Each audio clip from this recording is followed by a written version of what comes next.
The town square in Millfield sat empty, the wind pushing discarded flyers across cracked concrete where crowds once gathered beneath the clock tower. Once polished benches now peeled and splintered, while planters overflowed with cigarette butts instead of petunias. This is the story of how America's communal heartbeats, our town squares and community centers, first thrived and then faded into something between memory and myth. What happened to these spaces that once defined American civic life? Where did the pulse of community that animated our public squares, YMCAs, and neighborhood houses disappear to? The question follows us like a shadow as we walk past boarded storefronts that once hosted holiday festivals and civic debates. In 1922, George Abbott stood in the center of what would become Millfield's town square, surveying an empty plot of land with architectural plans tucked under his arm. The 37-year-old city planner had convinced the city council to allocate $42,000, a considerable sum in those days, to create what he called a living room for the community. His vision wasn't unique to Millfield. Across America, the concept of purposefully designed public gathering spaces was taking hold in the wake of the City Beautiful movement. A democracy requires physical spaces where people of all backgrounds can meet as equals, Abbott wrote in his proposal. Without these commons, we cease to know one another as citizens rather than strangers. Construction began on May 17, 1923. Laborers, many of them Italian and Irish immigrants earning $1.15 per hour, laid the cornerstone that summer. Black and white photographs from the era show men in suspenders and caps, picks and shovels in hand, creating what would become the heart of Millfield for generations. When the square opened on July 4, 1924, nearly 3,000 people, half the town's population, gathered for the dedication. Children splashed in the new fountain, while the Millfield Brass Band played patriotic marches from a bandstand constructed of oak and iron. Mayor Edward Collins cut a red ribbon stretched across the entrance to the square, declaring it the People's Parlor under the open sky. The timing wasn't coincidental. America in the 1920s was experiencing profound social fragmentation. Unprecedented urbanization had severed traditional community bonds. The trauma of World War I and fears about immigration and social change created a hunger for stability and connection. Town squares and community centers offered an antidote, physical manifestations of shared citizenship in concrete and brick. In places like Millfield, these weren't merely architectural projects but social ones, reflecting an understanding that democracy required more than voting booths. It needed gathering places where citizens could see each other face to face. The health of a democracy can be measured by the quality of functions performed by private citizens, wrote Jane Addams, founder of Chicago's Hull House in 1889. By 1920, more than 400 settlement houses operated nationwide, serving as community centers in urban areas. The YMCA, founded in 1851, had expanded to over 1,500 locations by 1920. These weren't isolated phenomena. Something deeper was happening, a conscious effort to create what sociologist Ray Oldenburg would later call third places, locations separate from home and work where community life could flourish.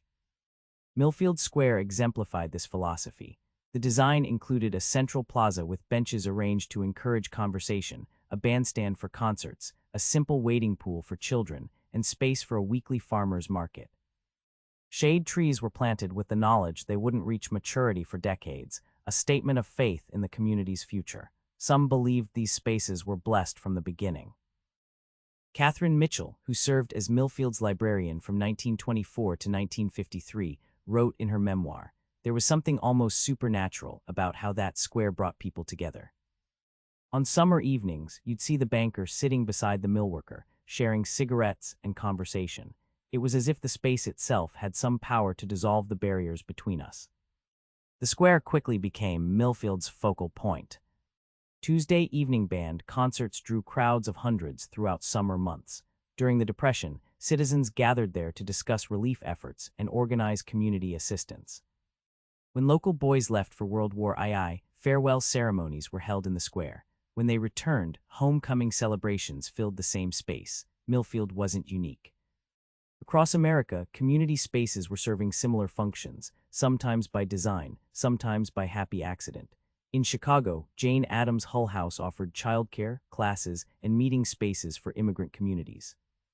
In New York, settlement houses provided similar services while advocating for better housing conditions. The YMCA combined physical fitness with character building, offering young men, and later women, affordable accommodations and recreational facilities. These spaces shared common characteristics. They were physically accessible, socially welcoming across class lines, and offered activities that encouraged regular attendance. They provided what sociologists now call weak ties, those casual acquaintances that connect us to broader networks and opportunities. By 1940, nearly every American city and town had some version of these gathering places. They varied in form: town squares in smaller communities, settlement houses in immigrant neighborhoods, community centers in developing suburbs. What unified them was their purpose: creating spaces where citizenship could be practiced through face-to-face interaction. Documents from Millfield's city archives reveal how central the town square became to civic identity. Council minutes from 1936 note that attendance at public forums held in the square has increased 28% over the previous year, with an estimated 200 citizens participating in discussions about the proposed water treatment facility. A 1937 newspaper photograph shows hundreds gathered to hear a debate on whether the town should support President Roosevelt's court-packing plan. During this period, community centers and gathering spaces often reflected America's social divisions as well as its aspirations. Many YMCAs remained segregated until the 1950s. Settlement houses sometimes imposed middle-class values on immigrant communities. Town squares in southern communities might be technically public while remaining unwelcoming to black citizens. In Millfield, despite George Abbott's vision of democratic space, unspoken rules governed who could use the square and how. Catherine Mitchell's diary notes, "The north side benches seem to be claimed by the professional men, lawyers and doctors, while factory workers gather near the eastern fountain. No one has marked these territories, yet everyone observes them." Yet even within these limitations, such spaces provided something increasingly rare: regular contact between people of different backgrounds who shared a geographic community. America's entry into World War II transformed these spaces again. Town squares became recruitment centers and sites for bond drives. YMCAs near military bases offered recreation for soldiers on leave. Settlement houses organized civil defense preparations and rationing programs. The war years represent what many consider the high-water mark of American communal life. A 1944 Gallup poll found that 75% of Americans reported attending some form of community event at least monthly. In Millfield, Catherine Mitchell recorded that square usage reached unprecedented levels, with events nearly every day during summer months. Millfield's town records show that in 1943, the square hosted 212 public events, from band concerts to war bond rallies to community picnics. An average Saturday might see 3,000 visitors in a town of 7,500 people. Children played in the central fountain under the watchful eyes of parents who socialized nearby. Teenagers flirted on periphery benches. Elderly residents claimed shaded spots, dispensing wisdom and gossip in equal measure. On Saturday afternoons, you couldn't find a parking spot within 3 blocks of the square, remembered Gordon Allen, who operated a hardware store on Main Street from 1938 to 1972. Everyone came downtown, did their shopping, then spent an hour or two just visiting in the square. That's how we all knew what was happening in town. The war's end brought new prosperity, but also subtle shifts in how Americans experienced community. Returning GIs, aided by the GI Bill and FHA loans, began moving to new suburban developments. Between 1945 and 1955, suburbs grew 6 times faster than cities. These new communities often lacked the traditional gathering spaces that had characterized older towns and urban neighborhoods. Levittown, New York, America's archetypal suburb, opened in 1947 with 17,400 nearly identical homes, but initially no provisions for public gathering spaces. The implicit message was clear: community would center on the private home, not public squares. Television further transformed social patterns. By 1955, 2/3 of American homes had television sets. Evening entertainment, once sought in community spaces, was now available in living rooms. The number of movie theaters in America dropped from 20,000 in 1945 to 12,000 by 1960. Public lectures, once a staple of community intellectual life, saw attendance plummet, automobile culture completed the transformation. New shopping centers, designed for car access rather than pedestrians, began drawing retail activity away from traditional downtowns. The first enclosed shopping mall, Southdale Center, opened in Edina, Minnesota in 1956, promising climate-controlled convenience and centralized retail. Unlike town squares, however, these were private spaces designed primarily for consumption rather than civic engagement. In Millfield, these national trends played out in miniature. City Council minutes from 1952 note concerns about declining attendance at public events in the square, particularly during television broadcast hours. The opening of Millfield Shopping Center in 1958 drew 3 major retailers away from Main Street, beginning a slow commercial exodus. Catherine Mitchell's diary entries trace these changes with increasing alarm. In 1948, she wrote, "Another wonderful band concert tonight, though the crowd seems smaller than last year." By 1955, barely 50 people attended tonight's concert. Mr. Peterson says the band may stop performing if attendance doesn't improve. And in 1959, the square sits empty most evenings now. I walk through and remember when you couldn't find an empty bench. Similar patterns affected community centers across America. Many settlement houses closed or drastically reduced services as their urban neighborhoods declined.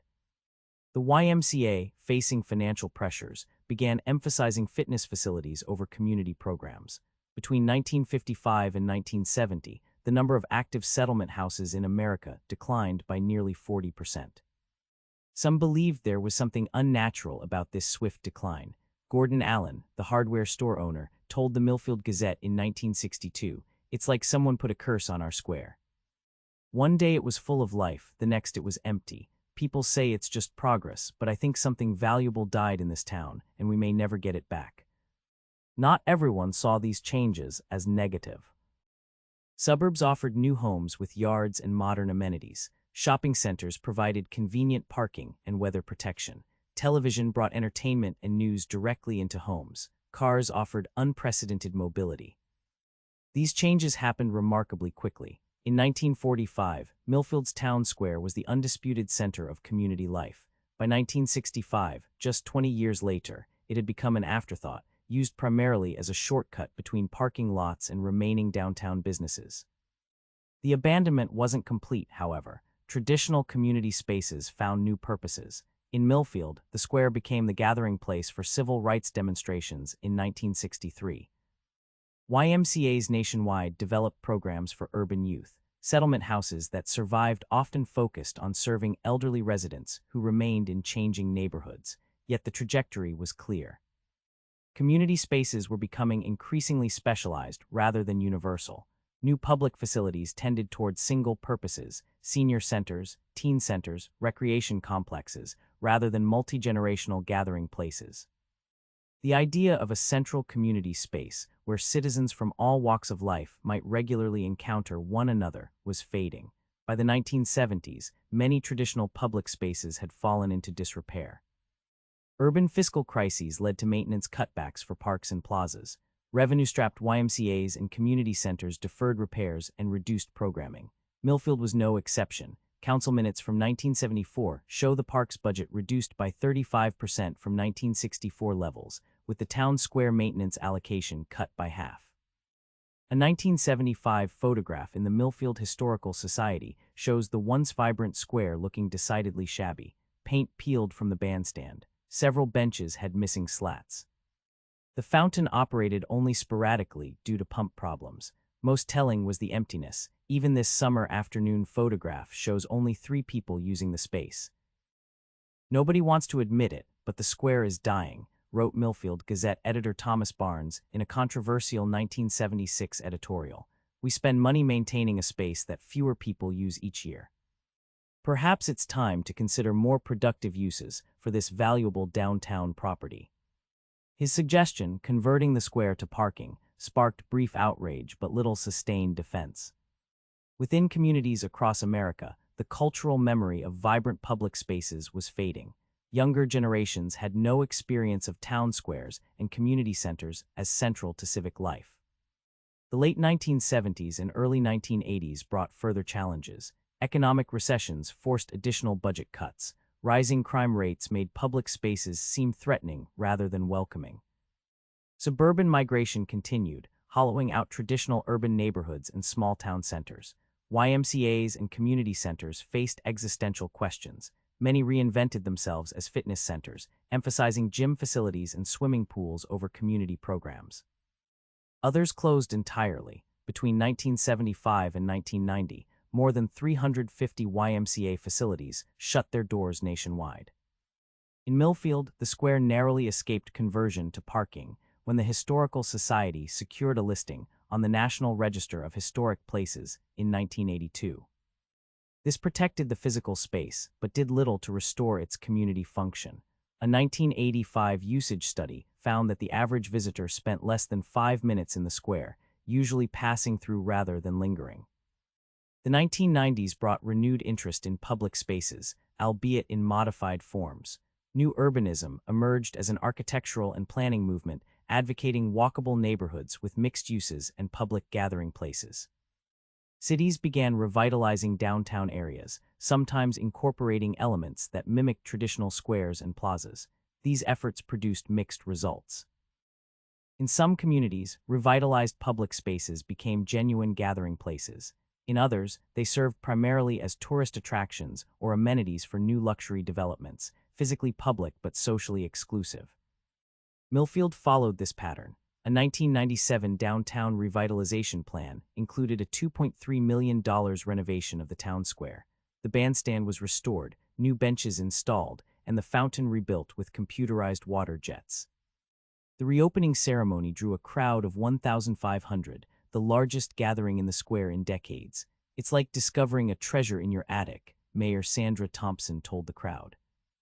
"This square has always been here, but somehow we forgot its value. Today we reclaim this space for our community." Yet the renewed square functioned differently than in earlier eras.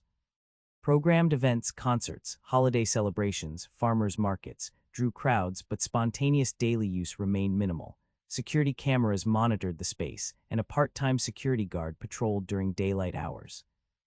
Usage studies showed visitors were predominantly white-collar professionals from nearby offices and tourists visiting the historic downtown. Catherine Morris, who conducted a sociological study of Millfield Square in 2001, observed, "The contemporary square functions more as a stage for occasional performances of community rather than as a daily living room. People come for scheduled events, but rarely for spontaneous interaction." This pattern repeated nationwide. Bryant Park in New York, Washington Square in San Francisco, and countless smaller spaces underwent similar transformations, physically improved but functioning differently than their historical counterparts. They became what sociologist Lynn Laughlin calls locations rather than places, physically public, but lacking the social connections that once defined them. The early 2000s saw new challenges emerge. Digital technologies created virtual spaces for connection that competed with physical gathering places.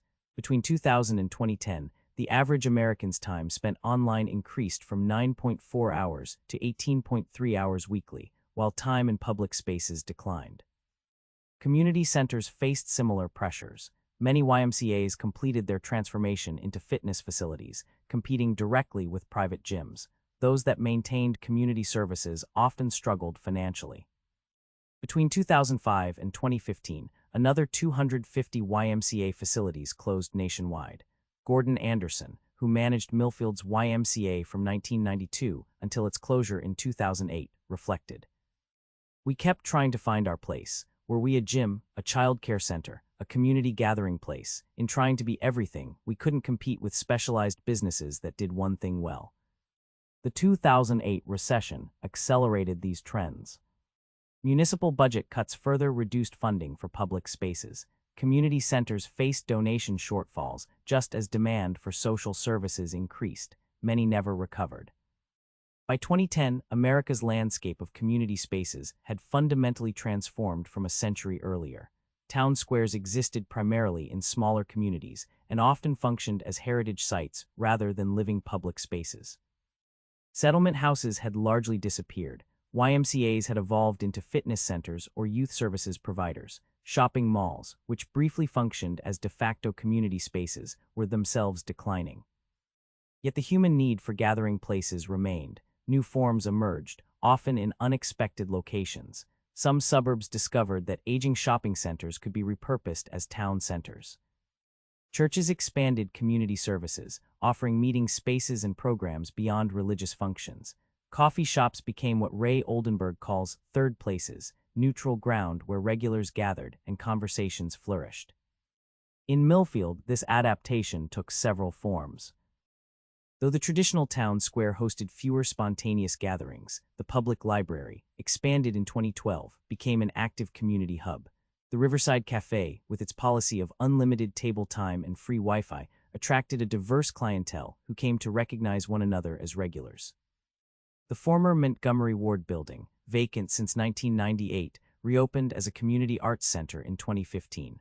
People will always find places to gather, observed Catherine Morris in a 2015 follow-up study. The question is whether these new spaces foster the same kind of community connections across different social groups that traditional public spaces once did. Some believe these new gathering places lack something essential.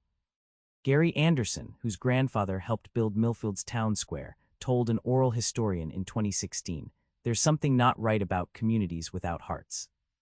My grandfather talked about how the square brought everyone together, rich and poor, young and old.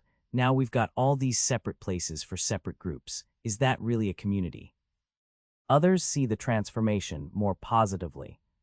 Each generation creates the spaces it needs, argued Millfield Community College sociologist Elena Rodriguez in a 2018 interview.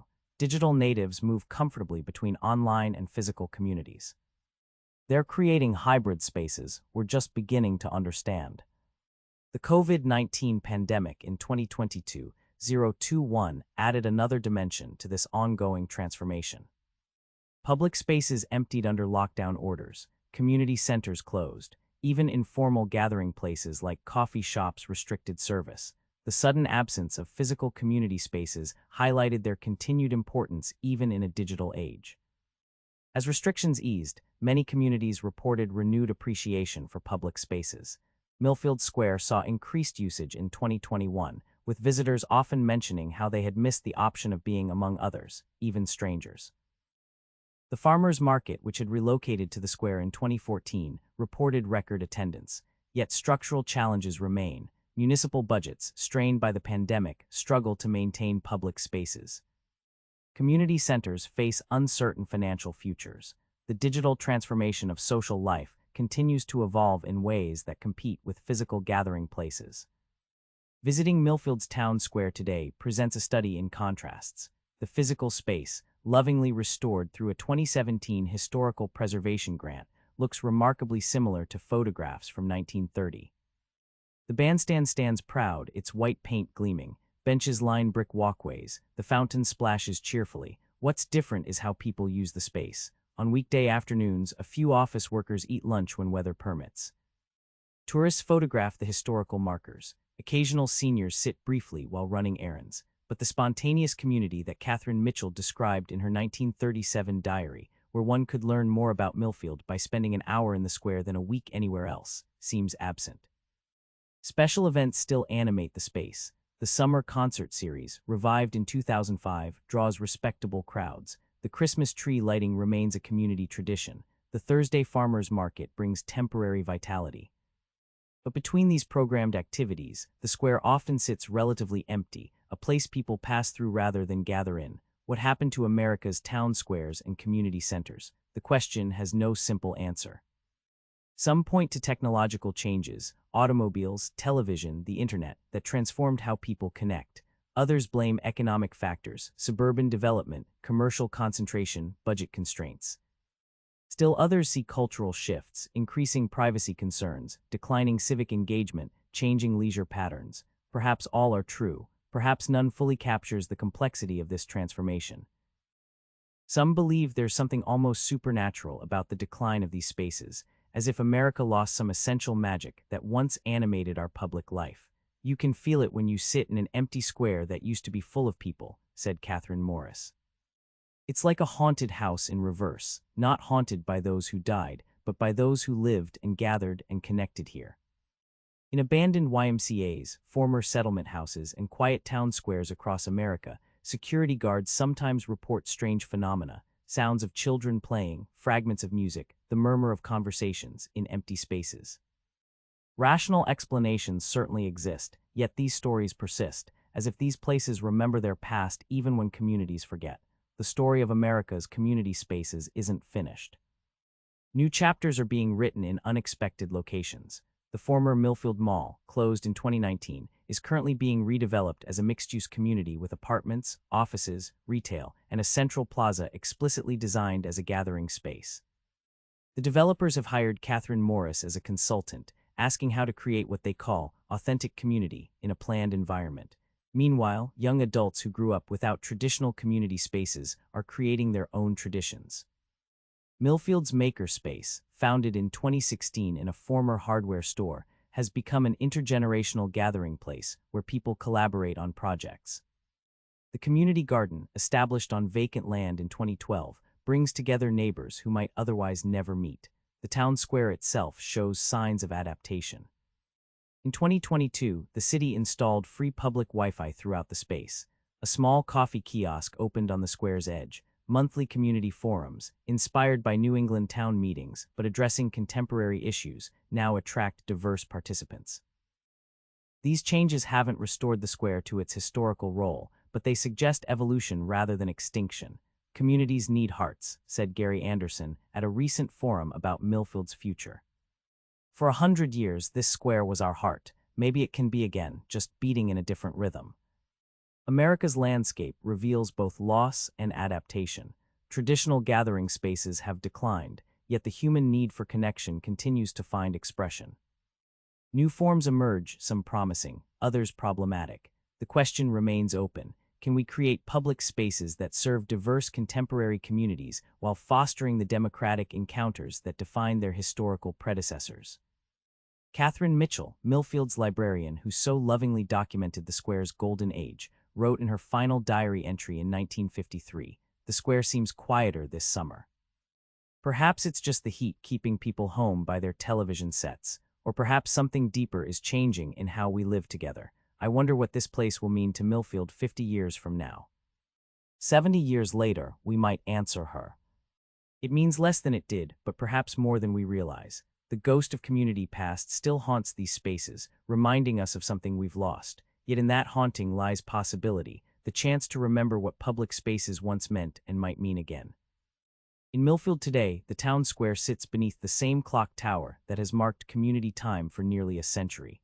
The hands still turn, the bells still ring on the hour. The space remains, waiting perhaps, for Americans to rediscover what it means to gather as citizens rather than consumers, as neighbors rather than strangers.